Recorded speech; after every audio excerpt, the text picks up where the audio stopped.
evening, ladies. My name is Charlotte Dodson. My name is Haley Eastman. My name is Diane Coleman. My name is Victoria Young. As you all know, we are gathered here today to discuss and answer this question regarding should individuals be forced to get the COVID vaccine? I know all of you have put much thought and research on this topic, and I look forward to hearing from each of you, as well as give my own opinion. To be clear, I will give each of you 2 minutes to answer the question, as well as myself. Each time a panelist answers, the remaining panel will have an opportunity to respond and discuss the answer until everyone has been heard. So let's just get started. Haley, should everyone be required to be vaccinated against COVID-19? Thank you, Charlotte.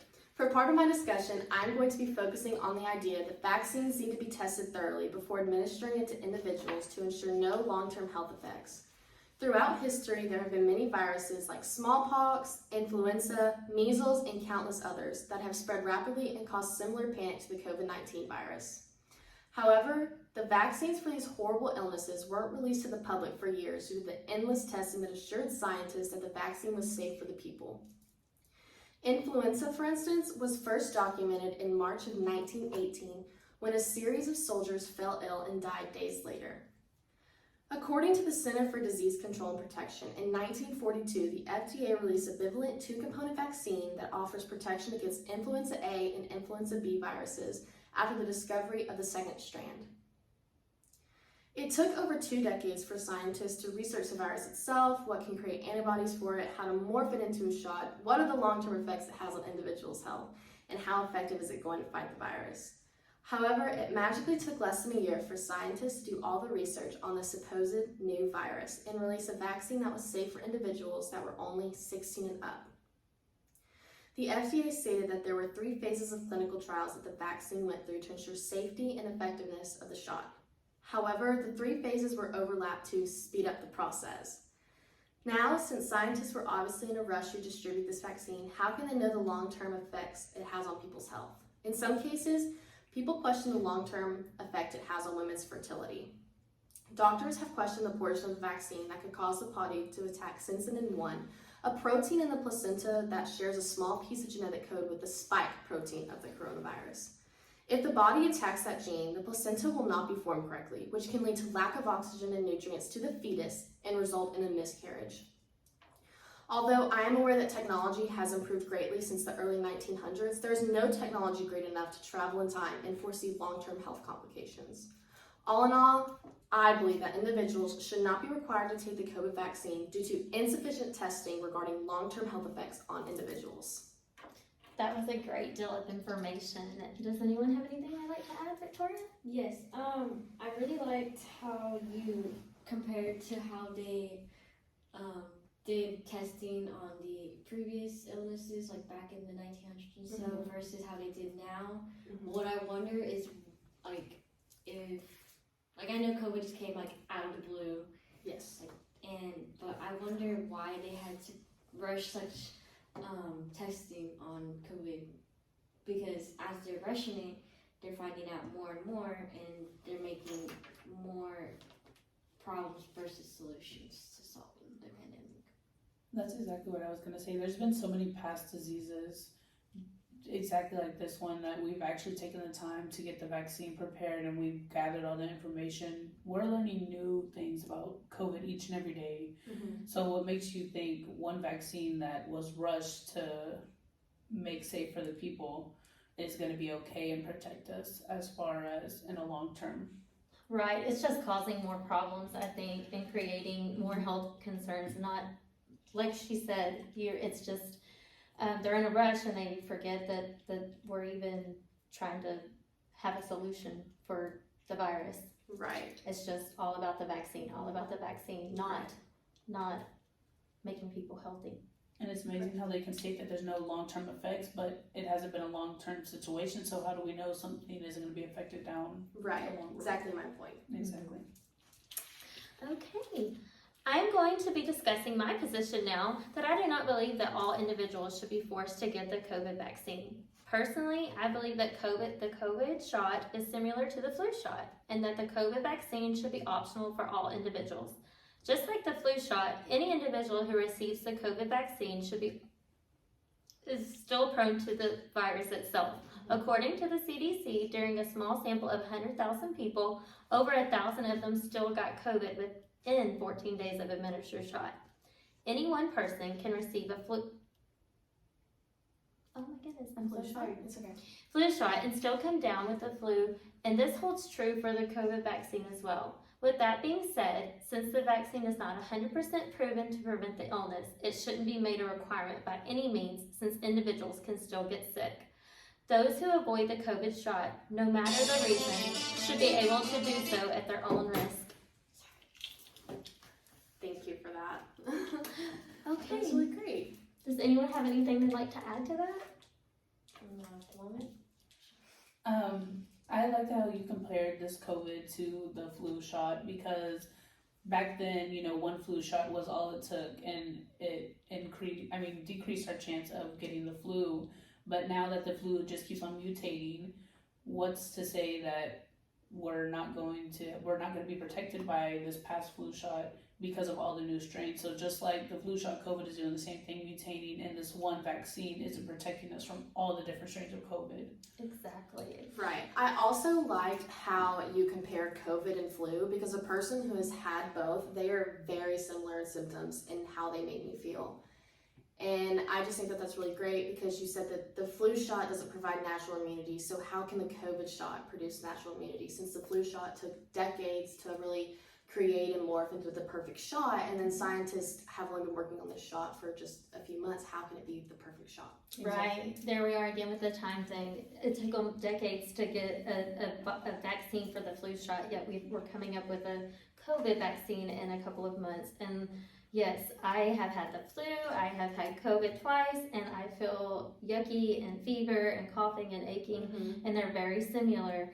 But your body can fight it. Your body can, not everyone, if they have underlying conditions, but that just doesn't necessarily mean that a vaccine is going to be the answer either. Right, and like after a body encounters an illness, the body itself creates natural antibodies that either, if you come in contact with it again, it'll either like fight it completely, or when you get it, it'll get rid of it faster. Yes, I think so. So moving forward, Sienna, should individuals be forced to get the COVID vaccine?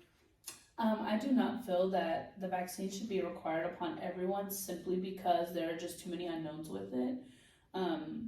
Since the creation of the vaccine was so fast, it basically bypassed normal clinical trials, which scares a lot of people. We as a whole do not necessarily know whether the vaccine does or does not cause long-term effects on a person, because COVID's been around for 3 years now. We don't know what's going to happen in 10, 20 years. We also are so wrapped up in trying to end the COVID disease that we tend to ignore the effects that take place directly after receiving the COVID-19 vaccine. In some cases of COVID-19 vaccinations, some people have had many side effects, such as GBS, which is severe blood clotting, TTS, which is weakening of your muscles, anaphylaxis, what is an allergic reaction to the vaccination, and in some rare cases, death. The COVID vaccine does not protect you from new and mutated strains, so the question is, would it be required to get more and more shots based on the strain of COVID? What are the benefits of getting the COVID-19 vaccine? In the U.S. today, many jobs now have requirements for each individual to receive the vaccine. Many hospitals just in the Houston area alone are firing employees based on the simple fact that they are not fully vaccinated. Getting the vaccine will also allow you to travel freely. Many airlines are requiring COVID vaccination status or a negative COVID test within 48 hours. Like many vaccines, this vaccine does not protect you 100% from COVID, but it does ensure 95% of security against the disease. So the question is, are you willing to take the risk and keep you and your family safe, or are you scared of the long-term effects that it could cause? Oh, absolutely. I myself, again, I do not agree with the vaccine for so many reasons, especially for my small kids. But you hit the nail on the head, especially with the whole work thing. We shouldn't be forced to have a vaccine to work. We shouldn't be forced to have a vaccine to travel. There's just so many things that are overlooked just so this vaccine can be a thing, and I don't agree with that at all. Right. And I really like how you stated that we are so wrapped up in trying to end COVID that we tend to ignore the effects that take place directly after receiving the COVID-19 disease. Because with everything medical, there can be complications. I mean, but the risk of like blood clots, like a blood clot in the right place can end your life or give you like severe long-term damage. And I mean, it's really where you draw the line, because they were so wrapped up that they released the first shot and then the booster and then the second shot. And so we have to draw a line where it ends, or are we just going to keep injecting our body with this vaccine? Exactly, and this may be like rare cases, but you could always be that one that does get Right. the blood clots or die from this, or something Right. severe happen. Just, you always think it can't happen to you, but it Yeah. absolutely could. Because you never know. And then again, with drawing that line specifically, I feel as that the government shouldn't have that right to enforce such uncertainty, especially since even if you do get the vaccine, you still have a chance of getting it. So why are they going to force something that's unsure of? Exactly. That And can like affect you in the long run. right, and you have a good probability of still getting COVID, and you have the good probability of getting all the side effects. So it's really the balance of whether you take the risk or you just let your body handle it. And it also goes against like people's religion, as Right. far as like they can't get vaccinated, for them to basically force it upon people, whether they're taking their jobs away, or they can't travel to their home country or to see family. It's just, I feel like it's not right.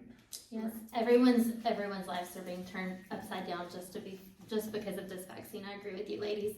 Okay, so with that being said, Victoria, should individuals be forced to get the COVID vaccine? No, I do not believe they should, because again, as we all stated earlier on, is that even if you do take the vaccine, it doesn't guarantee complete immunity. There are a bunch of uncertainties that they had while creating this vaccine, especially since COVID changes like every single day. They had like Right. a new strand, was it like Delta, Omicron, Yes. all the other ones. And then this past year, I recently have received my vaccine, and although I personally did not get COVID, I do know many individuals that were diagnosed with the illness while having the vaccine. So Right. again, having the government decide whether or not we should require to take the vaccine that's supposed to cure all of us, yet is still uncertain in the fact that they are trying to develop without knowing all the facts. It doesn't help anybody. It Right. makes it worse. Right, I agree. I think you ladies have really done your research, and we all stand strong in the same. So, in conclusion, after hearing every member's position on this topic, should individuals be required to take the COVID vaccine? The panel concluded that an individual has a right to deny the vaccine for various reasons. The reasons include insufficient testing before release to the public, personal reasons, underlying health conditions, the fact that there is no full immunity to the virus, and that no studies on long-term health complications have been conducted. We also, as a panel, feel individuals should not be prohibited from traveling or denied a job based on their vaccination status. In fact, asking an individual to share their vaccination status is a violation of HIPAA, meaning that whether or not the individual is vaccinated, they have the right to withhold any of their medical information. While the vaccine leaves many individuals feeling more comfortable going out, it is their choice to be vaccinated against COVID-19. Yeah, so although like 95% is a good, it sounds like a very good percentage based on being protected from it. There's always that 5%, like you said, Right. people still get it. Like I'm one that still got the COVID vaccine and still got COVID 2 weeks later, and my symptoms were way more severe compared to when I had COVID the first time without having the vaccine. And it's so pushed upon people, you almost feel bad for not getting it nowadays, because people look at you wrong when you're like, oh no, like I'm not vaccinated. Right. It like in a society, like businesses are starting to refuse people just based on the simple fact that they are not vaccinated. Yes. Right, and the vaccine only covers one strand, and like you stated earlier, that there are multiple strands, and so where do they draw the How line? many shots are we gonna have to get? How often Right. are we gonna have to get shots? Is this gonna have to turn into something that you get yearly? Is this gonna Monthly? exactly? This can. It's just so far that they could take this. Correct. I think we all brought really good points to this discussion. Absolutely. All right. Well, thank you for coming Thank to you. our panel.